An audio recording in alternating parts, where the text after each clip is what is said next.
Bitcoin advocates rebut a misleading letter sent to the EPA. Binance chips in to help Elon Musk pay for Twitter. And Ice Cube is down with the Doge. My name is Ben. This is your nightly crypto news wrap up. Let's get it. On April 20th, Congressman Jared Huffman sent a misleading letter to the Environmental Protection Agency about his concerns with Bitcoin mining and its environmental implications.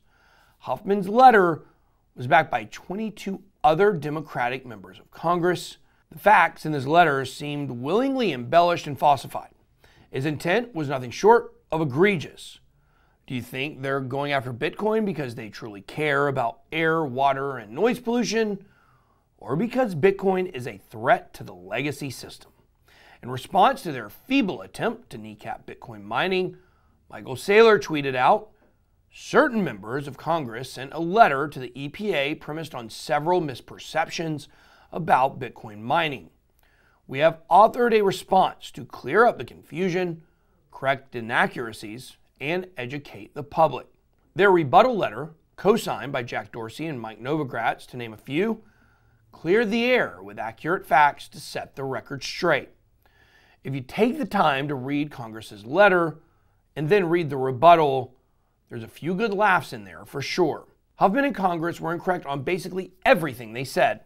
But one of the biggest misconceptions about the letter from Congress is that there was no distinction from a data center and a power generation facility. Castle Island Ventures told Blockworks, it's not really the EPA's mandate to say what you're doing with the data center is environmentally damaging, because it's not the data center actively causing the damage. It's the generation of power, and that's already regulated. Keep in mind, the power grid, like the ones that powers your house, is on 24/7. And that energy used to be wasted while you slept. Bitcoin actually optimizes the leftover power and puts that energy to work. Huffman also incorrectly stated, Bitcoin mining alone produces almost 30,700 tons of electric waste a year. The truth is, that fact comes from an old research paper, and the claim that Bitcoin miners produce enormous quantities of e-waste is purely academic fantasy. I go on and on about everything they said and why they were wrong. But what infuriates me about this the most is the fact that 23 members of Congress would back something without even looking into the facts. It says a lot about why so many things are out of whack in this country and why so much time and money gets wasted arguing over inaccuracies. Do you know who does get into facts? Our guy Frankie Candles. Let's send it to him for a market watch.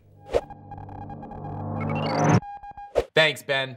All right, guys, let's jump in and do a little market watch as Bitcoin is absolutely dumped today. Bitcoin coming in at $36,351, down 8% for the day. Ethereum coming in at $27.39, down 6% for the day. Not a good day for crypto. We're going to go straight to the top losers, guys. GMT down 17%.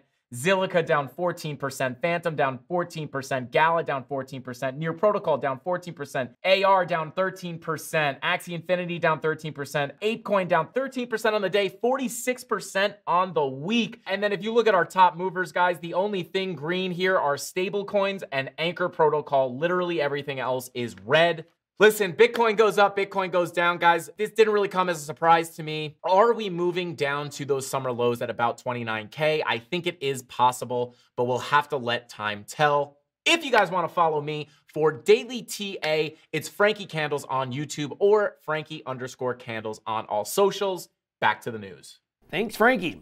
We've all heard the news that the richest man in the world, Elon Musk, purchased Twitter for an exorbitant amount of money, $44 billion to be exact. Since then, several companies and institutions have been chipping in to help finance the Musk takeover. CryptoBriefing.com states, the aggregate value of the newly reported commitment totals around $7.13 billion, 16.22% of what Musk paid for Twitter. One of those companies that chipped in Musk's commitment to endorse free speech is none other than the popular crypto exchange Binance.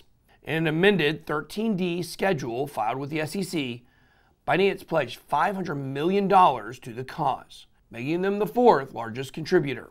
Feels to me like Binance wants to help Musk let the Doge out, but they're not the only ones with keys to the kennel.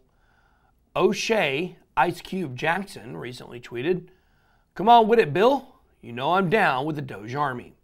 If you don't know, Ice Cube founded the Big Three Basketball League, which is a professional 3-on-3 league. The Big Three chose to sell the team's rights through Fire Tier NFTs, which creates ownership of Killer Threes, licensing intellectual property, and league-approved products. The Aliens is one of the teams in the Big Three League. Founding chairman of My Doge Wallet, Bill Lee, told Cube that he would purchase some Fire Tier Big Three Aliens as long as Ice Cube would accept Doge for the payment. To that he responded, "Come on with it, Bill."